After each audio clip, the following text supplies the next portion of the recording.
Hi friends, ಮಸ್ತ್ಮಗ.comಗೆ ಸ್ವಾಗತ. ನಾನು ಅಮರ್ ಪ್ರಸಾದ್. ನಿಮಗೆ ಕ್ವಾಡ್ ಬಗ್ಗೆ ಗೊತ್ತೇ ಇರುತ್ತೆ. ಈ ಚೀನಾದ ಅಟ್ಟಹಾಸವನ್ನು ಈ ಇಂಡೋ ಪ್ಯಾಸಿಫಿಕ್ ಭಾಗದಲ್ಲಿ ಕೌಂಟರ್ ಮಾಡೋಕ್ಕೆ ಒಂದು ಕೌಂಟರ್ ವೆಯ್ಟ್ ರೀತಿಯಲ್ಲಿ, ಕೌಂಟರ್ ಸ್ಟ್ರಾಟಜಿ ರೀತಿಯಲ್ಲಿ ಭಾರತ, ಅಮೆರಿಕ, ಜಪಾನ್ ಮತ್ತು ಆಸ್ಟ್ರೇಲಿಯಾ ಸೇರಿಕೊಂಡು ಕ್ವಾಡನ್ನು ಮಾಡಿಕೊಂಡಿದ್ದಾರೆ. ಈಗ I2U2 ಬರ್ತಾ ಇದೆ. I2U2 ಅಂದರೆ ಏನೋದಕ್ಕೆ ಅಮೆರಿಕ ಇಟ್ಟಿರೋ ಹೆಸರು ಇದು. ಇದನ್ನು ಮಿಡಲ್ ಈಸ್ಟರ್ನ್ ಕ್ವಾಡ್ ಅಂತ ಕೂಡ ಕರೀತಾ ಇದ್ರು ಈ ಮುಂಚೆ. ಈಗ I2U2 ಅಂತ ಹೊಸ ಒಂದು ಹೆಸರನ್ನು ಅಮೆರಿಕ ಇಟ್ಟಿದೆ ಇದಕ್ಕೆ. ಇಂಡಿಯಾ, ಇಸ್ರೇಲ್ 2 I ಆಯಿತು, ಯುನೈಟೆಡ್ ಸ್ಟೇಟ್ಸ್ ಮತ್ತು ಯುನೈಟೆಡ್ ಅರಬ್ ಎಮಿರೇಟ್ಸ್ 2 U ಆಯಿತು. I2U2 ಸ್ನೇಹಿತರೆ, ಈ I2U2 ಯಾವುದ್ರ ಮೇಲೆ ಫೋಕಸ್ ಮಾಡ್ತಾ ಇದೆ? ಇವರ ಇಂಟೆನ್ಷನ್ಸ್ ಏನು? ಕ್ವಾಡ್ ಇರೋದು ಆಲ್ರೆಡಿ ಇದು ಚೈನಾಗೆ ಅಂತ. ಇಂಡೋ ಪ್ಯಾಸಿಫಿಕ್ ಭಾಗದ ಕ್ವಾಡ್, ಅದು ಆ ಭಾಗದಲ್ಲಿ ಚೈನಾದ ಆಟವನ್ನು ಕಮ್ಮಿ ಮಾಡೋಕ್ಕೆ ಅಥವಾ ಚೈನಾಗೆ ಪ್ರತಿಸ್ಪರ್ಧಿಯಾಗಿ ನಾವು ಇದೀವಂತ ತೋರಿಸ್ಕೊಳ್ಳೋಕೆ ಮಾಡಿರುವಂಥ ವೇದಿಕೆ. ಈ I2U2 ಅಥವಾ ಮಿಡಲ್ ಈಸ್ಟರ್ನ್ ಕ್ವಾಡ್, ಈ 4 ರಾಷ್ಟ್ರಗಳ ಗುಂಪೇನಿದೆ, India, Israel, United States and United Arab Emirates, ಇದರ ಫೋಕಸ್ ಏರಿಯಾ ಏನು? ಇದರಿಂದ ಏನು ಮಾಡೋಕ್ಕೆ ಹೊರಟಿದ್ದಾರೆ? ಯಾಕಾಗಿ ಈ ಒಂದು ಕೂಟವನ್ನು ರಚನೆ ಮಾಡಲಾಗ್ತಾ ಇದೆ ಅನ್ನುವಂತಹ ಪ್ರಶ್ನೆಗೆ ಉತ್ತರ ಸಿಗಬೇಕು ಅಂದರೆ ಒಂದಷ್ಟು ಇಂಟ್ರೆಸ್ಟಿಂಗ್ ಸಂಗತಿಗಳ ಕಡೆ ನಾವು ಗಮನ ಹರಿಸಬೇಕಾಗುತ್ತೆ. ಸ್ನೇಹಿತರೆ, ಸಾಮಾನ್ಯವಾಗಿ ಭಾರತ ಈ ರೀತಿ ಯಾವುದೇ ಅಂತಾರಾಷ್ಟ್ರೀಯ ಗ್ರೂಪ್ಗಳಲ್ಲಿ ಸೇರ್ತಾ ಇರಲಿಲ್ಲ. ಅಲಿಪ್ತ ನೀತಿಯನ್ನು ಭಾರತ ಫಾಲೋ ಮಾಡ್ತಾ ಇತ್ತು. ಯಾವುದೇ ಗುಂಪುಗಳನ್ನು ಭಾರತ ಸೇರ್ತಾ ಇರಲಿಲ್ಲ. ಭಾರತದ ಮೇನ್ ತಲೆನೋವೇನೋ, ನಮಗೆ ಬಹಳ ಫ್ರೆಂಡ್ಲಿ ನೇಬರ್ಸ್ ಇದ್ದಾರಲ್ಲ, ಒಂದು ಕಡೆ ಚೀನಾ, ಒಂದು ಕಡೆ ಪಾಕಿಸ್ತಾನ. ಹೀಗಾಗಿ ಭಾರತ ತನ್ನ ಪಶ್ಚಿಮಕ್ಕೆ ಪಾಕಿಸ್ತಾನ ಹೆಚ್ಚಾಗಿ, ಸ್ವಲ್ಪ ಅಫ್ಘಾನಿಸ್ತಾನದ ಬಗ್ಗೆ ತಲೆ ಕೆಡಿಸ್ಕೊಳ್ತಾ ಇತ್ತು. ತನ್ನ ಪೂರ್ವದಲ್ಲಿ ಚೀನಾ ಬಗ್ಗೆ ಭಾರತ ತಲೆ ಕೆಡಿಸ್ಕೊಳ್ತಿತ್ತು. ಅದು ಬಿಟ್ಟು ಜಾಸ್ತಿ ಏನು ಭಾರತ ಈ ರೀತಿ ತಲೆ ಕೆಡಿಸ್ಕೊಳ್ತಾ ಇರಲಿಲ್ಲ. ಅಂತಾರಾಷ್ಟ್ರೀಯ ವಿಚಾರಗಳಲ್ಲಿ ನ್ಯೂಟ್ರಲ್ ಆಗಿ ಭಾರತ ಸಾಮಾನ್ಯವಾಗಿ ಇರ್ತಾ ಇತ್ತು. ಆದರೆ ಈಗ ಕ್ವಾಡ್ಗೆ ಸೇರಿತು ಭಾರತ. ಅದಾದ ನಂತರ ಈಗ I2U2ನಲ್ಲೂ ಕೂಡ ಭಾರತ ಪ್ರಮುಖ ಪಾತ್ರಧಾರಿ.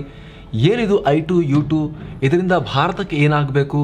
ಅಮೆರಿಕ ಏನು ಬಯಸ್ತಾ ಇದೆ? ಇಸ್ರೇಲ್ ಏನು ಬಯಸ್ತಾ ಇದೆ? ಹಾಗೆ UAE ಇವರು ಕೂಡ ಇದರಲ್ಲಿದ್ದಾರೆ. ಅರಬ್ ರಾಷ್ಟ್ರ ಒಂದು, ಇವರು ಏನು ಬಯಸ್ತಾ ಇದ್ದಾರೆ? ಇದೆಲ್ಲವನ್ನ ಕೂಡ ನಾವು ಈ ವರದಿಯಲ್ಲಿ ಎಕ್ಸ್ಪ್ಲೋರ್ ಮಾಡ್ತಾ ಹೋಗೋಣ. ಸ್ನೇಹಿತರ, ಮೊದಲಿಗೆ ನಾವು ಇದರಲ್ಲಿ ಅಮೆರಿಕ ಏನು ಬಯಸ್ತಾ ಇದೆ ಅಂತ ನೋಡೋಣ. ಅಮೆರಿಕ, ನೀವು ಈ ಮಿಡಲ್ ಈಸ್ಟ್ನ ಇತಿಹಾಸ ತೆಗೆದು ನೋಡಿದ್ರೆ ಗೊತ್ತಾಗುತ್ತೆ. ಬ್ಯಾಕ್ ಟು ಬ್ಯಾಕ್ ಯುದ್ಧಗಳಲ್ಲಿ ಅಮೆರಿಕ ಪಾಲ್ಗೊಂಡಿದೆ ಮಿಡಲ್ ಈಸ್ಟ್ನಲ್ಲಿ. ಅವರಿಗೆ ಮುಂಚೆ ಬಹಳ ಇಂಟ್ರೆಸ್ಟ್ ಇತ್ತು ಮಿಡಲ್ ಈಸ್ಟ್ ಮೇಲೆ, ಪೊಲಿಟಿಕಲ್ ಕಾರಣಗಳಿಗಾಗಿ ಹಾಗೂ ಎಕನಾಮಿಕ್ ಕಾರಣಗಳಿಗಾಗಿ. ತೈಲ ಕೂಡ ತುಂಬ ಇತ್ತಲ್ಲಿ. ಹೀಗಾಗಿ ಈಗಂತೂ ಅಮೆರಿಕನೂ ಸಾಕಷ್ಟು ತೈಲ ಉತ್ಪಾದನೆ ಮಾಡ್ತಾ ಇದೆ. ಹಾಗಂತ ಮಿಡಲ್ ಈಸ್ಟ್ನಲ್ಲಿ ಅಮೆರಿಕದ ಇಂಟ್ರೆಸ್ಟ್ ಕಮ್ಮಿ ಆಗಿಲ್ಲ. ಆದರೆ ಅಮೆರಿಕ ಈಗ ಸ್ವಲ್ಪ ಹಣ್ಣಾಗಿದೆ. ಅವರು ಕೂಡ ಸುಸ್ತಾಗಿದ್ದಾರೆ. ಎಲ್ಲ ಆ ಕಡೆ ಯುದ್ಧ ಮಾಡಿ ಮಾಡಿ ಮಾಡಿ ಈ ಮಿಡಲ್ ಈಸ್ಟ್ನಲ್ಲಿ ಮತ್ತೆ ಯುದ್ಧ ಮಾಡುವಂತಹ ಅಥವಾ ಅಲ್ಲಿ ಸೇನೆಯನ್ನು ಕಂಟಿನ್ಯೂ ಮಾಡುವಂಥ, ತನ್ನ ಸೇನಾ ಪ್ರೆಸೆನ್ಸನ್ನು ದೊಡ್ಡ ಪ್ರಮಾಣದಲ್ಲಿ ಮುಂದುವರಿಸೋ ಉಮೇದು ಅಮೆರಿಕ ಕಾಣಿಸ್ತಾ ಇಲ್ಲ. ಆದರೂ ಕೂಡ ಮಿಡಲ್ ಈಸ್ಟನ್ನು ಬಿಟ್ಟುಬಿಡೋಕ್ಕೆ ಅಮೆರಿಕ ರೆಡಿ ಇಲ್ಲ. ಅಲ್ಲಿ ಇನ್ಫ್ಲೂಯೆನ್ಸ್ ಬೇಕು ಅಂತ ಅಮೆರಿಕ ಬಯಸುತ್ತೆ. ಹೀಗಾಗಿ ಒಂದು ಅಂತಾರಾಷ್ಟ್ರೀಯ ಗ್ರೂಪನ್ನು ಮಾಡಿದ್ರೆ ಅದರಲ್ಲಿ ಈ ಮಿಡಲ್ ಈಸ್ಟ್ನ ಒಂದು ದೇಶ, ಈ UAE, ಹಾಗೆ ಅದೇ ಪ್ರದೇಶದಲ್ಲಿ ಬರುವಂತಹ ಇಸ್ರೇಲನ್ನು ಕೂಡ, ಒಂದು ಶಕ್ತಿಶಾಲಿ ರಾಷ್ಟ್ರ ಇಸ್ರೇಲ್. ಚಿಕ್ಕದಾದರೂ ಕೂಡ ಭಾಳ ಜೋರಿದೆ ಇಸ್ರೇಲ್ ಟೆಕ್ನಾಲಜಿಕಲಿ. ಅವ್ರ ಹತ್ರ ಇರೋ ಶಸ್ತ್ರಾಸ್ತ್ರಗಳು ತುಂಬ ಮುಂದುವರಿದ ರಾಷ್ಟ್ರಗಳ ಹತ್ರ ಕೂಡ ಇಲ್ಲ. ಸೊ ಇಸ್ರೇಲನ್ನು ಸೇರಿಸ್ಕೊಂಡ್ರೆ, ಈ ಕಡೆ ಸ್ವಲ್ಪ ದೈತ್ಯ ರಾಷ್ಟ್ರವಾಗಿರುವಂಥ ಭಾರತವನ್ನು ಕೂಡ ಸೇರಿಸ್ಕೊಂಡ್ರೆ ಈ ಭಾಗದಲ್ಲಿ ಒಂದು ಪ್ರಭಾವ ಇರುತ್ತೆ, ನಮ್ಮ ಮಾತಿಗೆ ತೂಕ ಬರುತ್ತೆ ಅನ್ನುವಂಥದ್ದು ಅಮೆರಿಕದ ಲೆಕ್ಕಾಚಾರ. ಅಮೆರಿಕ ಈ ಲೆಕ್ಕಾಚಾರ ಮಾಡೋಕ್ಕೆ ಮತ್ತೊಂದು ಬಲವಾದ ಕಾರಣ ಅಂದರೆ ಈ ಭಾಗದಲ್ಲೂ ಕೂಡ ಚೀನಾದ ಇನ್ಫ್ಲೂಯೆನ್ಸ್ ಜಾಸ್ತಿ ಆಗ್ತಾ ಇದೆ.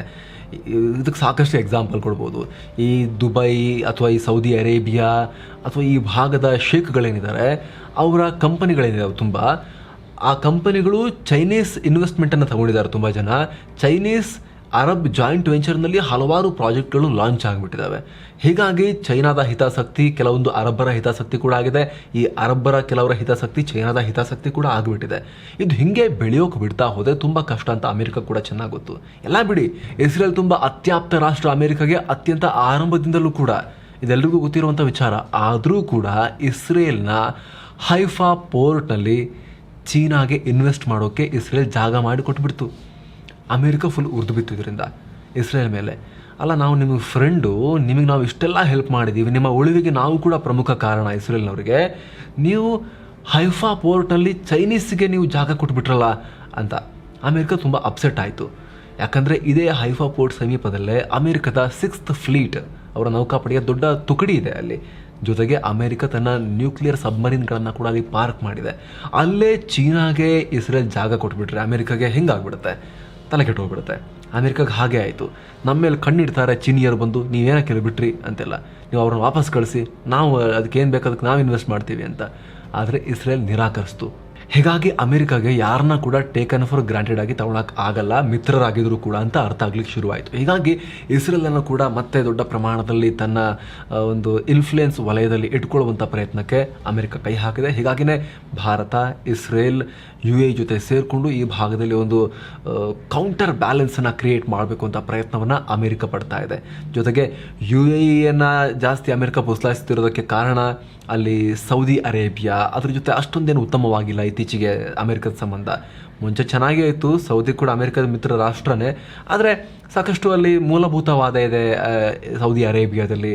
ಅಲ್ಲಿ ಈಗಿರೋ crown prince Mohammed bin Salman de facto ruler ಅವರು ಸೌದಿ ಅರೇಬಿಯಾದು, ಅವ್ರಿಗೂ ಬೈಡೆನ್ಗೂ ಅಷ್ಟೊಂದು ಆಗ ಬರಲ್ಲ.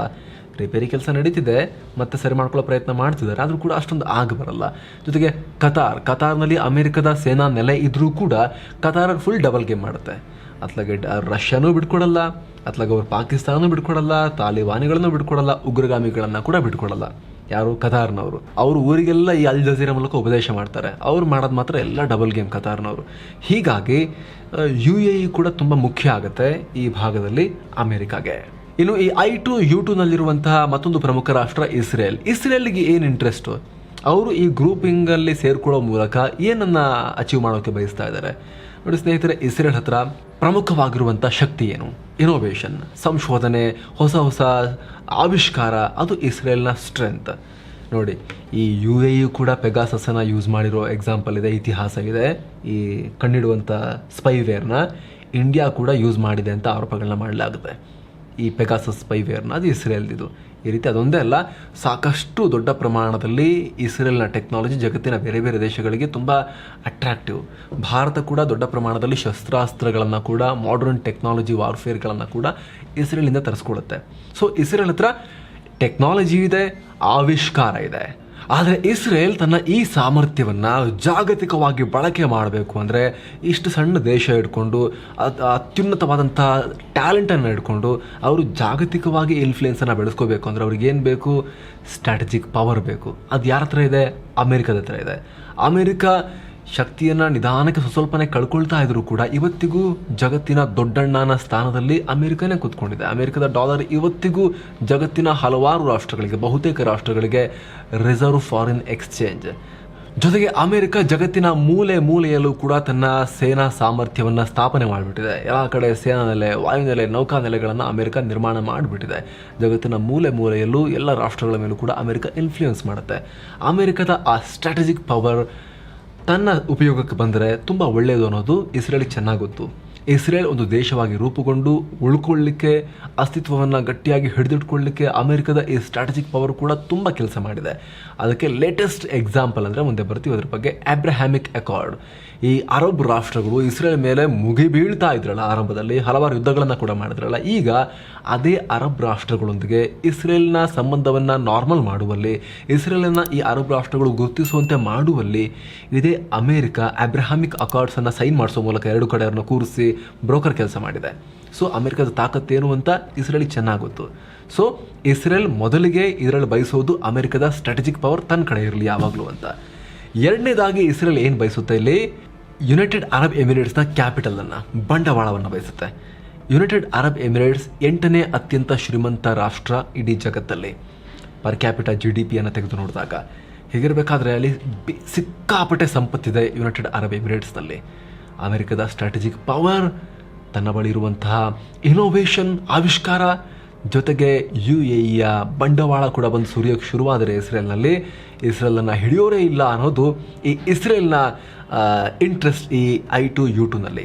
ಇನ್ನು ನಿಮಗೆ ಗೊತ್ತಿರಲಿ ಸ್ನೇಹಿತರೆ, ಇಸ್ರೇಲ್ ಮತ್ತು UAE ನಡುವೆ ಅಬ್ರಹಾಮಿಕ್ ಅಕಾರ್ಡ್ ಸೈನ್ ಮಾಡಿದ ಬಳಿಕ ಸಾಕಷ್ಟು ಬದಲಾಗ್ತಾ ಇದೆ ಪರಿಸ್ಥಿತಿಯಲ್ಲಿ.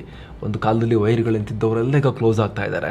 ವಿಶೇಷವಾಗಿ ಇಸ್ರೇಲ್ ಮತ್ತು UAE ಸೇರಿಕೊಂಡು ಪೈಪ್ಲೈನ್ ನಿರ್ಮಾಣ ಮಾಡ್ತಾ ಇದ್ದಾರೆ. ಇದನ್ನು ರೆಡ್ ಪೈಪ್ಲೈನ್ ಅಂತ ಕರೆಯಲಾಗ್ತಾ ಇದೆ. ಅಂದರೆ ರೆಡ್ ಸಿ ಮತ್ತು ಮೆಡಿಟರೇನಿಯನ್ ಸಿಯನ್ನು ಕನೆಕ್ಟ್ ಮಾಡೋಕೆ ಮ್ಯಾಪಲ್ಲಿ ನೋಡ್ತಾ ಇದ್ದೀರಲ್ಲ, ಇಲ್ಲಿಂದ ಇಲ್ಲಿಗೆ ಪೈಪ್ಲೈನನ್ನು ಮಾಡ್ತಾ ಇದ್ದಾರೆ. ಇಲ್ಲಿಂದ ಇಲ್ಲಿಗೆ ಏನಕ್ಕೆ ಪೈಪ್ಲೈನ್ ಮಾಡ್ತಾ ಇದ್ದಾರೆ? UAE ಇರೋದಿಲ್ಲಿ, ಇಸ್ರೇಲ್ ಇರೋದಿಲ್ಲಿ, ಇಲ್ಲಿಂದ ಇಲ್ಲಿಗೆ ಏನಕ್ಕೆ ಪೈಪ್ಲೈನು? ಏನಕ್ಕೆ ಪೈಪ್ಲೈನ್ ಅಂದರೆ ಇಲ್ಲಿಂದ ಇಲ್ಲಿ ತನಕ ಕೂಡ ಹಡಗಲ್ಲಿ ಬರುತ್ತೆ ತೈಲ ಅಂತ ಅನ್ಕೊಳ್ಳಿ. ಇಲ್ಲಿಂದ ಮುಂದಕ್ಕೆ ಹೋಗಬೇಕು ಅಂತ ಹೇಳಿದ್ರೆ, ಇಸ್ರೇಲ್ನ ಮೆಡಿಟರೇನಿಯನ್ ಸಮುದ್ರದ ಭಾಗಕ್ಕೂ ತಲುಪಬೇಕು ಅಂತ ಹೇಳಿದ್ರೆ ಸುಯೆಸ್ ಕೆನಾಲ್ ಮೂಲಕ ಹೋಗಬೇಕಾಗತ್ತೆ. ಅದನ್ನು ಬೈಪಾಸ್ ಮಾಡೋಕೆ, ಸುಯೆಸ್ ಕೆನಾಲ್ ಬೈಪಾಸ್ ಮಾಡೋಕೆನೆ ಇಲ್ಲಿ ಇಸ್ರೇಲ್ನ ಈ ದಕ್ಷಿಣ ಕರಾವಳಿ ತೀರದಿಂದ, ರೆಡ್ ಸಿ ಕರಾವಳಿ ತೀರದಿಂದ ಮೆಡಿಟರೇನಿಯನ್ ಸಮುದ್ರದ ಕರಾವಳಿ ತೀರಕ್ಕೆ ಪೈಪ್ ಲೈನ್ ಅನ್ನು ನಿರ್ಮಾಣ ಮಾಡಲಾಗ್ತಾ ಇದೆ. ಜೊತೆಗೆ ಇಂಡಿಯಾ ಯಾಕೆ ಇಂಪಾರ್ಟೆಂಟ್ ಇಸ್ರೇಲ್ಗೆ? ಇಂಡಿಯಾ ಇಸ್ರೇಲ್ನ ಹಳೆ ಫ್ರೆಂಡ್. ಭಾರತ ಇಸ್ರೇಲ್ ಸ್ಥಾಪನೆ ಆದಾಗ ಅತ್ಯಂತ ಆರಂಭದಲ್ಲೇ ಅದನ್ನು ರೆಕಗ್ನೈಸ್ ಮಾಡಿ ಗುರುತಿಸಿದ ರಾಷ್ಟ್ರಗಳಲ್ಲಿ ಭಾರತ ಕೂಡ ಒಂದು. ಆದರೂ ಕೂಡ ಭಾರತ ಆಮೇಲೆ ಸುಮಾರು ಟೈಮ್ ತುಂಬ ಗೊಂದಲದಲ್ಲಿತ್ತು. ಈ ಅರಬ್ ರಾಷ್ಟ್ರಗಳು, ಪ್ಯಾಲೆಸ್ತೇನ್ ಅಂತೆಲ್ಲ ಸ್ವಲ್ಪ ಗೊಂದಲದಲ್ಲಿ ಇಸ್ರೇಲಿಂದ ಕದ್ದು ಮುಚ್ಚಿ ವ್ಯವಹಾರ ಮಾಡ್ತಿತ್ತು, ಇಸ್ರೇಲ್ ಜೊತೆಗೆ ಡಿಸ್ಟೆನ್ಸ್ ಮೇಂಟೈನ್ ಮಾಡ್ತಿತ್ತು. ಅದು ಆಮೇಲೆ ಚೇಂಜ್ ಆಗ್ತಾ ಬಂತು. ಇತ್ತೀಚೆಗೆ ಬಹಳ ಓಪನ್ ಆಗಿ ಭಾರತ ಇಸ್ರೇಲ್ ತಮ್ಮ ಸಂಬಂಧವನ್ನು ಚೆನ್ನಾಗಿ ಮಾಡ್ಕೊಂಡಿದ್ದಾರೆ. ಇದ್ರ ಬಗ್ಗೆ ನಾವು ಮತ್ತೆ ಮಾತಾಡೋಣ. ಭಾರತ ಇಸ್ರೇಲ್ ಹಳೆ ಫ್ರೆಂಡ್ಸ್. ಜೊತೆಗೆ ಭಾರತದ ಬಳಿ ಏನು ಸಾಮರ್ಥ್ಯ ಇದೆ? ಸ್ಕೇಲ್ ಇದೆ, ದೊಡ್ಡ ಮಾರ್ಕೆಟ್ ಇದೆ ಭಾರತದ ಹತ್ರ, ದೊಡ್ಡ ಪ್ರಮಾಣದಲ್ಲಿ ಯಂಗ್ ಟ್ಯಾಲೆಂಟ್ ಇದೆ, ಇಲ್ಲಿ ಹ್ಯೂಮನ್ ರಿಸೋರ್ಸ್ ಇದೆ ಭಾರತದ ಹತ್ರ. ಜೊತೆಗೆ ನೈಸರ್ಗಿಕ ಸಂಪನ್ಮೂಲ ಕೂಡ ಭಾರತದ ಹತ್ರ ಇದೆ. ಎಲ್ಲಕ್ಕಿಂತ ಮುಖ್ಯವಾಗಿ ಆ ಸ್ಕೇಲ್ ಇದೆಯಲ್ಲ, ಯಾವುದನ್ನಾದರೂ ಕೂಡ ದೊಡ್ಡ ಪ್ರಮಾಣದಲ್ಲಿ ಮಾಡುವ ತಾಕತ್ತು ಅದು ಚೈನಾ ಹತ್ರ ಇದೆ. ಅದು ಬಿಟ್ಟರೆ ಭಾರತದ ಬಳಿ ಆ ಸಾಮರ್ಥ್ಯ ಇದೆ. ಭಾರತ ಇನ್ನೂ ಕೂಡ ತನ್ನ ಸಾಮರ್ಥ್ಯವನ್ನು ದೊಡ್ಡ ಪ್ರಮಾಣದಲ್ಲಿ ಅನ್ಲೀಶ್ ಮಾಡಿಲ್ಲ, ಬಳಸೋಕೆ ಶುರು ಮಾಡಿಲ್ಲ. ಚೈನಾ ಮಾಡಿ ತುಂಬ ಟೈಮ್ ಆಗಿದೆ. ಆದರೆ ಸರಿಯಾಗಿ ತನ್ನ ಸಾಮರ್ಥ್ಯವನ್ನು ಬಳಸೋಕೆ ಶುರು ಮಾಡಿದ್ರೆ ಚೀನಾಗೆ ಟಕ್ಕರ್ ಕೊಡೋ ಮಟ್ಟಿಗೆ ದೊಡ್ಡ ಸ್ಕೇಲ್ನಲ್ಲಿ ಯಾವುದನ್ನೇ ಆದರೂ ಕೂಡ ಮಾಡೋ ಸಾಮರ್ಥ್ಯ ಭಾರತಕ್ಕಿದೆ. ಕೊರೋನಾ ಪ್ಯಾಂಡೆಮಿಕ್ ಟೈಮ್ನಲ್ಲಿ ಲಸಿಕೆ ಉತ್ಪಾದನೆಯಲ್ಲಿ ಅದು ಇಡೀ ಜಗತ್ತಿಗೆ ಸಾಬೀತಾಗಿದೆ. ಹೀಗಾಗಿ ಭಾರತದ ಈ ಸ್ಕೇಲ್, ಈ ದೊಡ್ಡ ಮಾರ್ಕೆಟ್, ಈ ಹ್ಯೂಮನ್ ರಿಸೋರ್ಸ್ ಟ್ಯಾಲೆಂಟ್, ನ್ಯಾಚುರಲ್ ರಿಸೋರ್ಸಸ್ನ ದೊಡ್ಡ ಭಂಡಾರ, ಇದು ಕೂಡ ಈ ಗ್ರೂಪಿಂಗಿಗೆ ಸೇರಿಕೊಂಡ್ರೆ, ಇದು ಕೂಡ ತನ್ನ ಪರವಾಗಿದ್ದರೆ ತನಗೆ ಅನುಕೂಲ ಅನ್ನೋದು ಇಸ್ರೇಲ್ಗೆ ತುಂಬ ಚೆನ್ನಾಗಿ ಗೊತ್ತು. ಇದಿಷ್ಟು I2U2 ನಲ್ಲಿ ಇಸ್ರೇಲ್ ಇಂಟ್ರೆಸ್ಟ್ ಏನು ಅಂತ ನೋಡೋದಾದರೆ, UAE ಇಂಟ್ರೆಸ್ಟ್ ಏನು, UAEಗೆ ಏನು ಇದರಲ್ಲಿ ಆಸಕ್ತಿ ಅಂತ ನಾವು ನೋಡ್ತಾ ಹೋಗೋಣ. ಪ್ರಮುಖವಾಗಿ ಕತಾರ್ ಇನ್ಫ್ಲೂಯೆನ್ಸನ್ನು ಬ್ಯಾಲೆನ್ಸ್ ಮಾಡಬೇಕು ಅಂತ. ಈ ಕತಾರ್ಗೂ ಈ ಉಳಿದ ಅರಬ್ರಿಗೂ ಅಷ್ಟೊಂದು ಬರೋದಿಲ್ಲ. ವಿಶೇಷವಾಗಿ ಈ UAE, ಸೌದಿ ಇವರಿಗೆಲ್ಲ ಕತಾರ್ ಮೇಲೆ ಅಷ್ಟಕ್ಕಷ್ಟೇ. ಅವರೇನು ಈ ಭಾಗದಲ್ಲಿ ಅಷ್ಟು ಸಣ್ಣ ದೇಶ ಇಟ್ಕೊಂಡು ಅಷ್ಟು ನಮಗಿಂತಲೂ ಶ್ರೀಮಂತರಿದ್ದಾರೆ ಅವರು, ಅವರೆಲ್ಲರ ಜೊತೆ ಚೆನ್ನಾಗಿದ್ದಾರೆ. ಎಲ್ಲಕ್ಕಿಂತ ಮುಖ್ಯವಾಗಿ ಆ ಇರಾನ್ ಜೊತೆಗೆ ಇವ್ರು ಚೆನ್ನಾಗಿದ್ದಾರೆ. ಆ ಶಿಯಾ ಕಂಟ್ರಿ ಇರಾನ್ ಜೊತೆಗೆ ಹೆಂಗೆ ಒಪ್ಪಕ್ಕೆ ಸಾಧ್ಯ ಅಂತ ಇವರಿಗೆಲ್ಲ ಅಸಮಾಧಾನ ಇದೆ ಕತಾರ್ ಮೇಲೆ. ಯಾವ ಮಟ್ಟಿಗೆ ಅಂತ ಹೇಳಿದ್ರೆ, ಈ ಕತಾರ್ ಮೇಲೆ ದಾಳಿ ಮಾಡಬೇಕು ಅಂತ ಸ್ಕೀಮ್ ಕೂಡ ಹಾಕೊಂಡಿದ್ರಂತೆ. ಆ ರೀತಿ ವರದಿಗಳು ಬಂದಿತ್ತು. ಯಾರ್ಯಾರು? ಈ UAEನ ರೂಲರ್ ಈ ಶೇಖ್ ಮೊಹಮ್ಮದ್ ಬಿನ್ ಜಾಯೇದ್ ಮತ್ತು ಸೌದಿಯ ಕ್ರೌನ್ ಪ್ರಿನ್ಸ್ ಸೇರಿಕೊಂಡು, ಇವರಿಬ್ಬರು ಕೂಡ ಸೇರಿಕೊಂಡು ಈ ಕತಾರ್ ಮೇಲೆ ದಾಳಿ ಮಾಡೋದು, ಕತಾರ್ನ ವಶಪಡಿಸ್ಕೊಳ್ಳೋ ಪ್ಲಾನ್ ಕೂಡ ಮಾಡಿದರು. ಆ ರೀತಿ ವರದಿಗಳು ಬಂದಿತ್ತು. ಆದರೆ ಆಮೇಲೆ ಅಮೆರಿಕದ ವಿರೋಧದ ಕಾರಣಕ್ಕಾಗಿ ಅದು ನಿಲ್ತು ಅಂತ ಕೂಡ ವರದಿ ಆಯಿತು. ಆ ಮಟ್ಟಿಗೆ ಕತಾರ್ ಮೇಲೆ ವೈರತ್ವ ಇದೆ ಈ UAEಗೆ. ಈ ಭಾಗದಲ್ಲಿ ಕತಾರ್ ದಿನೇ ದಿನೇ ಇನ್ಫ್ಲೂಯೆನ್ಸ್ ಬೆಳೆಸ್ಕೊಳ್ತಾ ಇದೆ. ಆ ತಾಲಿಬಾನಿಗಳಿಗೂ ಕತಾರ್ ಬಹಳ ಫೇವ್ರೆಟ್, ಅಮೇರಿಕಾಗೂ ಕತಾರ್ ಬಹಳ ಫೇವ್ರೆಟ್, ಪುಟಿನ್ಗೂ ಕತಾರ್ ಫೇವ್ರೆಟ್. ಎಲ್ಲರೂ ಕೂಡ ಕತಾರ್ಗೆ ನೈಸ್ ಹೊಡೆಯೋರೇ ಆಯಿತು. ಹೀಗಾಗಿ ನಮ್ಮನ್ನು ಯಾರು ಕೇಳೋದು, ಹಿಂಗೆ ಬಿಟ್ಟರೆ ಕಷ್ಟ, ನಾವು ಕೂಡ ಇನ್ಫ್ಲೂಯೆನ್ಸ್ ಬೆಳೆಸ್ಕೋಬೇಕು ಅನ್ನೋದು UAEನ ತುಂಬ ಇಂಟ್ರೆಸ್ಟ್ ಇದೆ. ಹೀಗಾಗಿ ಇಂಥ ಒಂದು ಜಾಗತಿಕ ಗ್ರೂಪಿಂಗ್ನಲ್ಲಿ ತಾನು ಪಾಲ್ಗೊಂಡ್ಬಿಟ್ರೆ ಈ ಭಾಗದಲ್ಲಿ ತನ್ನ ಮಾತಿಗೆ ಬೆಲೆ ಬರುತ್ತೆ ಅನ್ನೋದು UAEನ ಲೆಕ್ಕಾಚಾರ. ಜೊತೆಗೆ ಇರಾನನ್ನು ಕೌಂಟರ್ ಮಾಡೋಕ್ಕೂ ಕೂಡ ಈ ಗ್ರೂಪಿಂಗಿಗೆ ಸೇರಿಕೊಳ್ಳೋದು UAEಗೆ ತುಂಬ ಇಂಪಾರ್ಟೆಂಟ್ ಆಗಿತ್ತು. ಆಗಲೇ ಹೇಳಿದ್ವಿ ನಾವು, ಈ ಕತಾರ್ ಮೇಲೆ UAEಗೆ ಸಿಟ್ಟಿಗೆ ಪ್ರಮುಖ ಕಾರಣ ಈ ಕತಾರ್ ಇರಾನ್ಗೂ ಕೂಡ ಚೆನ್ನಾಗಿದೆ ಅಂತ ಹೇಳಿ. ಇರಾನಿಗೆ ಹೇಳಿ ಕೇಳಿ ಈ ಸೌದಿನೂ ಆಗಬರಲ್ಲ, UAE ಆಗಬರಲ್ಲ. ಈ ಅರಬ್ ರಾಷ್ಟ್ರಗಳು, ಸುಮಾರು ಸುನ್ನಿ ಮುಸ್ಲಿಂ ರಾಷ್ಟ್ರಗಳು ಯಾರೂ ಕೂಡ ಅಷ್ಟೊಂದು ಆಗಬರೋದಿಲ್ಲ. ವಿಶೇಷವಾಗಿ ಈ ಯೆಮೆನ್ನಲ್ಲಿ ಈ ಶಿಯಾ ಬಂಡುಕೋರರಿಗೆ, ಹೌತಿ ಶಿಯಾ ಬಂಡುಕೋರಿದ್ದಾರಲ್ಲ, ಇವರಿಗೆ ಸಪೋರ್ಟ್ ಮಾಡ್ತಿರೋದೇ ಇರಾನ್ ಅಂತ ಬಹಳ ದೊಡ್ಡ ಸಿಟ್ಟಿದೆ ಸೌದಿಗೆ ಮತ್ತು UAEಗೆ. ಈ ಕಾರಣಕ್ಕಾಗಿಯೇ ಈ ಯೆಮೆನ್ನಲ್ಲಿ ಯುದ್ಧ ನಿಲ್ತಾನೇ ಇಲ್ಲ. ಸೌದಿ ನೇತೃತ್ವದಲ್ಲಿ ನಡೀತಾ ಇರುವಂಥ ಯುದ್ಧ ನಿಲ್ತಾನೇ ಇಲ್ಲ. ಈ ಯುದ್ಧದಲ್ಲಿ ಸೌದಿ ಪರವಾಗಿ UAE ಕೂಡ ಪಾಲ್ಗೊಂಡಿತ್ತು. ಹೀಗಾಗಿ ತಮ್ಮ ವಿರುದ್ಧ ನಿಂತಿರುವಂಥ ಇರಾನ್, ಯೆಮೆನ್ನಲ್ಲಿ ತಮ್ಮ ಎದುರಾಳಿಗಳಿಗೆ ಸಪೋರ್ಟ್ ಮಾಡ್ತಿರುವಂಥ ಇರಾನ್, ಈ ಭಾಗದಲ್ಲಿ ಸಾಕಷ್ಟು ಪ್ರಭಾವಿ ರಾಷ್ಟ್ರನೇ. ಅವ್ರ ಮೇಲೆ 25 ಥರ ಸ್ಯಾಂಕ್ಷನ್ ಹೇರಿ ಅವ್ರನ್ನ ಎಕನಾಮಿಕಲಿ ವೀಕ್ ಮಾಡಿರ್ಬೋದು. ಆದರೂ ದೊಡ್ಡ ಕಂಟ್ರಿ ಇರಾನ್, ಸಾಕಷ್ಟು ಪವರ್ಫುಲ್ ರಾಷ್ಟ್ರನೇ. ಹೀಗಾಗಿ ತಾನು ಇಂಥ ಒಂದು ಇಂಟರ್ನ್ಯಾಷನಲ್ ಗ್ರೂಪ್ನಲ್ಲಿ ಇದ್ದರೆ ತನ್ನ ವೆಯ್ಟ್ ಕೂಡ ಜಾಸ್ತಿ ಆಗುತ್ತೆ. ಇರಾನನ್ನು ಕೂಡ ಕೌಂಟರ್ ಮಾಡಬಹುದು. ಜೊತೆಗೆ ಇಸ್ಲಾಮಿಕ್ ರಾಷ್ಟ್ರಗಳ ಬಿಗ್ ಡ್ಯಾಡಿ ಆಗಬೇಕು ಅಂತ ಕನಸು ಕಾಣ್ತಿರೋ ಟರ್ಕಿಯನ್ನು ಕೂಡ ಕೌಂಟರ್ ಮಾಡಬಹುದು. ಟರ್ಕಿ ಕೂಡ ನ್ಯಾಟೋ ಮೆಂಬರ್ ಕಂಟ್ರಿ. ಯಾವ ಗಳಿಗೆಯಲ್ಲಿ ಅಮೆರಿಕ ಟರ್ಕಿನ ಸೇರ್ಕೊಳ್ಳೋಕೆ ಬಿಟ್ಕೊಳ್ತಾ ಗೊತ್ತಿಲ್ಲ ಈ ನ್ಯಾಟೋಗೆ. ಆಗಿನಿಂದಲೂ ಕೂಡ ಟರ್ಕಿ ಒಳಗೆ ಸೇರ್ಕೊಂಡ್ಬಿಟ್ಟಿದೆ. ಈಗ ಅಮೆರಿಕ ಮತ್ತು ಮಿತ್ರರು ತರುವಂತಹ ಯಾವುದೇ ಪ್ರಪೋಸಲ್ಗೆ ಅಡ್ಡಗಾಲ ಹಾಕಿದ ಟರ್ಕಿ ಅದರಲ್ಲಿ ಕೂತ್ಕೊಂಡಿದೆ ನ್ಯಾಟೋ ಒಳಗಡೆ. ಹೀಗಾಗಿ ಟರ್ಕಿ ಕೂಡ ಇಂಪಾರ್ಟೆಂಟ್ ಕಂಟ್ರಿ ಇದೆ ಅಲ್ಲಿ. ಅವರು ಇಡೀ ಇಸ್ಲಾಮಿಕ್ ರಾಷ್ಟ್ರಗಳಲ್ಲಿ ತಾನೇ ದೊಡ್ಡ ದಾದ ಆಗಬೇಕು ಅಂತ ಅವರು ಪ್ರಯತ್ನ ಪಡ್ತಾ ಇದ್ದಾರೆ. ಅದನ್ನು ಕೌಂಟರ್ ಮಾಡೋ ಉದ್ದೇಶ ಕೂಡ UAEಗಿದೆ.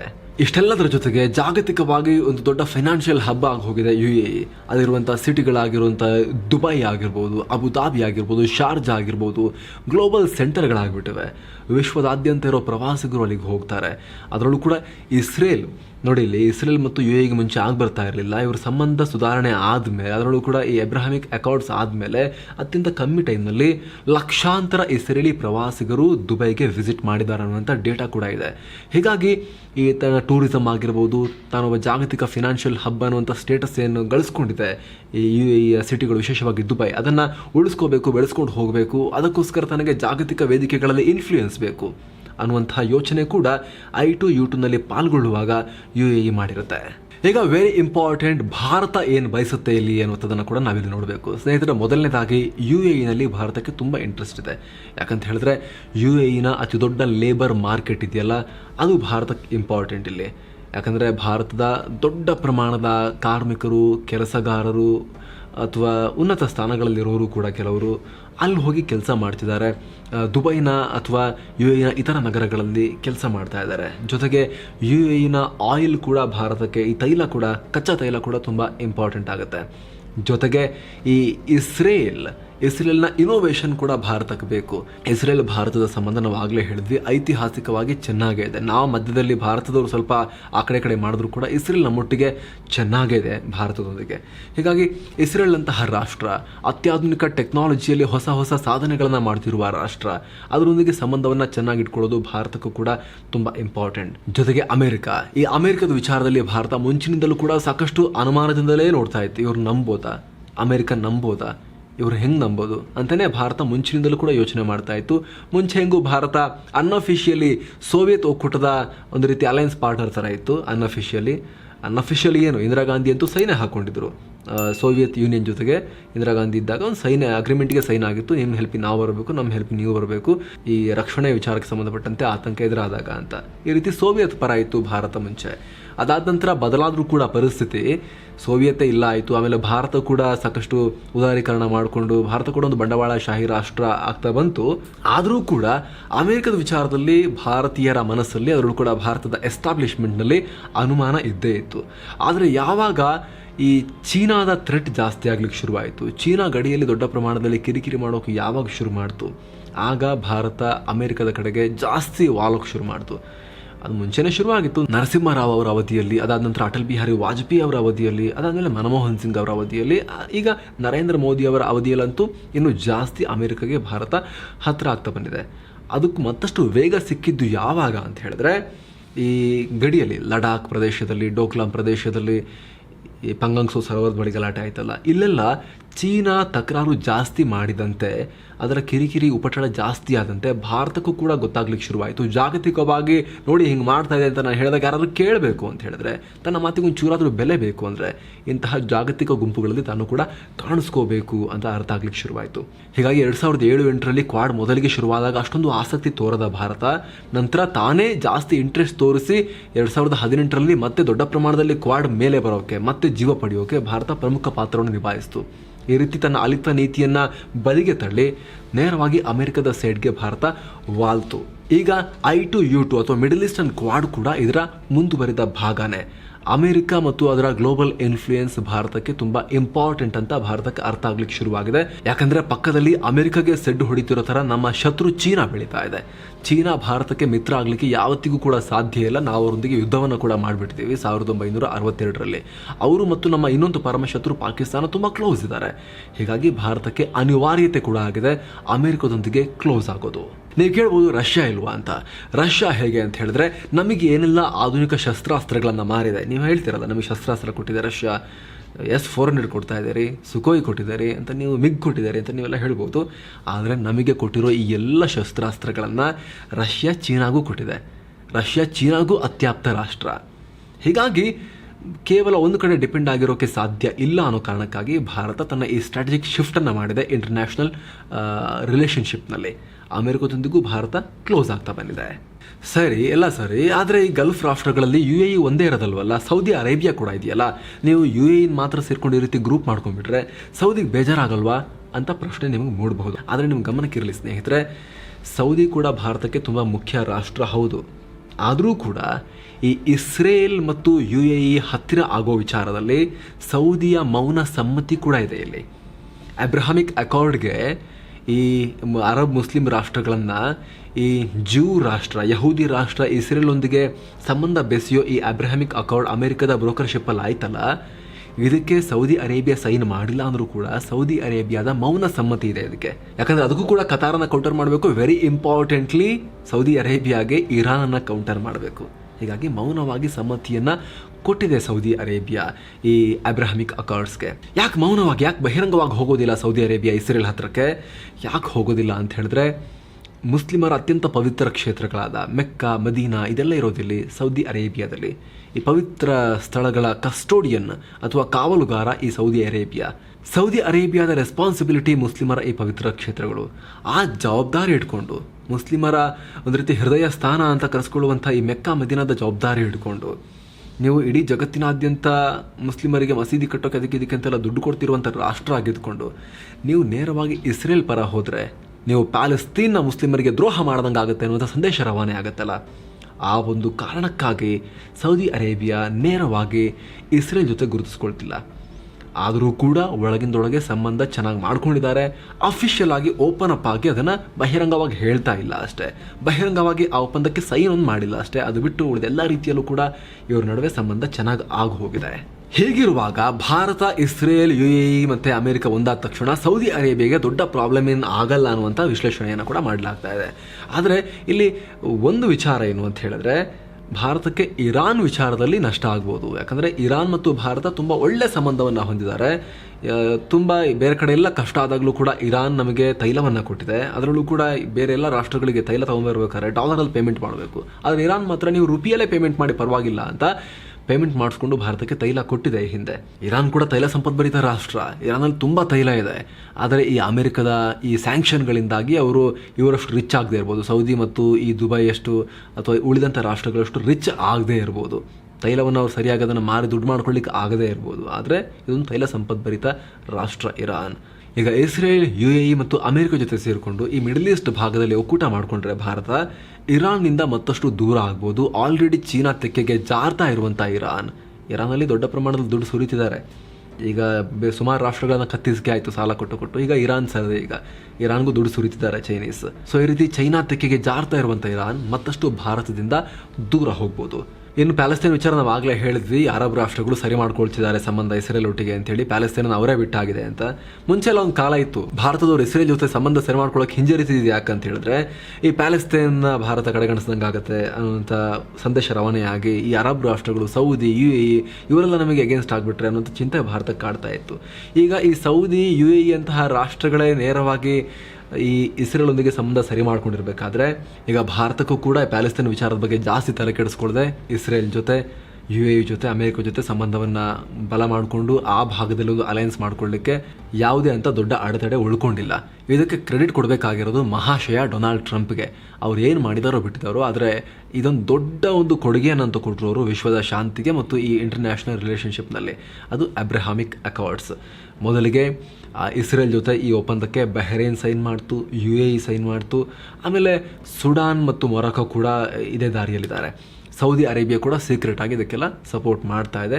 ಇದಕ್ಕೆ ಡೊನಾಲ್ಡ್ ಟ್ರಂಪ್ ಅವರ ನೀತಿಗಳೇ ಕಾರಣ. ಏನಾದರೂ ಮಾಡಿ ಇಸ್ರೇಲ್ಗೆ ಈ ಭಾಗದಲ್ಲಿ ಮಾನ್ಯತೆ ಸಿಗೋ ಹಾಗೆ ಮಾಡಬೇಕು, ಅಕ್ಕಪಕ್ಕ ಇರುವಂಥ ಅರಬ್ ರಾಷ್ಟ್ರಗಳು ಮಾನ್ಯತೆ ಕೊಡೋ ಹಾಗೆ ಮಾಡಬೇಕು, ಈ ಅರಬ್ ರಾಷ್ಟ್ರಗಳೊಂದಿಗೆ ಈ ಇಸ್ರೇಲ್ನ ಸಂಬಂಧವನ್ನು ಸರಿ ಮಾಡಬೇಕು ಅನ್ನೋ ಒಂದು ಉದ್ದೇಶ ಇಟ್ಕೊಂಡು ಡೊನಾಲ್ಡ್ ಟ್ರಂಪ್ ಅವಧಿಯಲ್ಲಿ ಈ ಕೆಲಸ ಆಯಿತು, ಸಂಬಂಧ ಸುಧಾರಣೆಯ ಕೆಲಸ ಆಯಿತು. ಅದಕ್ಕೆ ಅವ್ರಿಗೆ ಕ್ರೆಡಿಟ್ ಕೊಡಲೇಬೇಕು. ಹಾಗಂತ ಈ ಅಲಯನ್ಸ್ ಮುಂದೆ ಯಾವತ್ತಾದರೂ ಕೂಡ ಸೇನಾ ಮೈತ್ರಿಕೂಟ ಆಗ್ಬಿಡುತ್ತಾ, ನ್ಯಾಟೋ ರೀತಿ ಆಗ್ಬಿಡುತ್ತಾ? ಅದು ಸದ್ಯಕ್ಕೆ ದೂರದ ಮಾತು, ಕನಸಿನ ಮಾತು. ಸದ್ಯಕ್ಕೆ ಆ ರೀತಿ ಕಾಣಿಸ್ತಾ ಇಲ್ಲ. ಯಾಕಂದರೆ ಇನ್ನೊಂದು ಆಲ್ರೆಡಿ ಇರುವಂಥ ಕ್ವಾಡ್ ಇದೆಯಲ್ಲ, ಈ ಭಾರತ, ಅಮೆರಿಕ, ಜಪಾನ್ ಮತ್ತು ಆಸ್ಟ್ರೇಲಿಯಾ ಸೇರ್ಕೊಂಡು ಮಾಡಿರೋ ಕ್ವಾಡ್. ನಾವು ಹೇಳಿದ್ವಿ 2007-8ರಲ್ಲಿ ಶುರುವಾದರೂ ಕೂಡ ಮತ್ತೆ ನಿಂತು ಹೋಗಿತ್ತು. ಮತ್ತು 17-18ರಲ್ಲಿ ಮತ್ತೆ ಇದು ದೊಡ್ಡ ಪ್ರಮಾಣದಲ್ಲಿ ಚಟುವಟಿಕೆ ನಡೀತಾ ಇದೆ. ಸದ್ಯಕ್ಕೆ ಅದು ನಿಧಾನಕ್ಕೆ ಎವಾಲ್ವ್ ಆಗ್ತಾ ಇದೆ. ಹಂತ ಹಂತವಾಗಿ ಈ 4 ರಾಷ್ಟ್ರಗಳ ಸಂಬಂಧ ಗಟ್ಟಿ ಮಾಡುವಂಥ ಪ್ರಯತ್ನ ನಡೀತಾ ಇದೆ. ಇನ್ನು ಕೂಡ ಸೇನಾ ಮೈತ್ರಿಕೂಟ ಆಗಿ ಈ ಮೊದಲ ಕ್ವಾಡ್ ಕೂಡ ರೂಪುಗೊಂಡಿಲ್ಲ. ಕೇವಲ ಮಾತಾಡ್ತಾರಷ್ಟೇ. ಇಂಡೋ ಪ್ಯಾಸಿಫಿಕ್ ಭಾಗದಲ್ಲಿ ನಾವು ಮುಕ್ತ ವ್ಯಾಪಾರಕ್ಕೆ, ಮುಕ್ತ ಸಾಗರದ ಚಲನವಲನಕ್ಕೆ ಅವಕಾಶ ಸಿಗಬೇಕು, ಅಂತಾರಾಷ್ಟ್ರೀಯ ಕಾನೂನಿಗೆ ಬೆಲೆ ಕೊಡೋ ರೀತಿ ವರ್ತಿಸಬೇಕು ಅಂತೆಲ್ಲ ಮಾತಾಡ್ತಾರೆ. ಬಿಟ್ಟರೆ ಹಿಂದೇಟು ಹಾಕ್ತಾರೆ ಇವರು ಚೀನಾ ಹೆಸರನ್ನು ಉಲ್ಲೇಖ ಮಾಡಿ ಟೀಕೆ ಮಾಡೋಕೆ. ಚೀನಾ ಹೇಳ್ತಿರುತ್ತೆ ಇದು ಏಷ್ಯನ್ ನೇಟೋ ಅಂತ. ಇಲ್ಲ, ಏಷ್ಯನ್ ನೇಟೋ ಅಲ್ಲ, ನೇಟೋ ಸೈನಿಕ ಒಕ್ಕೂಟ. ನಾವು ಸೈನಿಕ ಒಕ್ಕೂಟ ಅಲ್ಲ. ನಾವು ಕೇವಲ ವ್ಯಾಪಾರ, ತಾಂತ್ರಿಕ ಸಹಕಾರ, ಈ ಬೇರೆ ಬೇರೆ ರೀತಿಯಲ್ಲಿ ಟ್ರೇಡ್ ವಿಚಾರಕ್ಕೆ ಸಂಬಂಧಪಟ್ಟ ಹಾಗೆ ಈ ವಿಚಾರಕ್ಕಷ್ಟೇ ಇದು ಮೈತ್ರಿಕೂಟ ಅಂತ ಇವರೇ ಬಡಬಡಾಯಿಸ್ಕೊಂಡು ಇಲ್ಲೆಲ್ಲ ಸೇನಾ ಮೈತ್ರಿಕೂಟ ಅಲ್ಲ ಅಂತ ಹೇಳ್ತಾ ಇರ್ತಾರೆ. ಇವ್ರಿಗೆ ಒಂದು ರೀತಿ ಭಯ ಇದೆ, ಇದು ಸೇನಾ ಮೈತ್ರಿಕೂಟ ಅಂತ ಹೇಳಿಬಿಟ್ರೆ ಚೀನಾ ಏನು ಮಾಡಿಬಿಡುತ್ತೋ, ಚೀನಾ ಇದಕ್ಕೆ ಪ್ರತಿಯಾಗಿ ಏನು ಹೆಜ್ಜೆ ಇಟ್ಬಿಡುತ್ತೋ, ಅವ್ರನ್ನ ಸುಮ್ಮನೆ ಏನಕ್ಕೆ ಅಲರ್ಟ್ ಮಾಡೋದ್ರ ಲೆಕ್ಕಾಚಾರದಲ್ಲಿ ಈ ರಾಷ್ಟ್ರಗಳು ಆ ರೀತಿ ಬಿಹೇವಿಯರ್ನ ತೋರಿಸ್ತಾ ಇವೆ.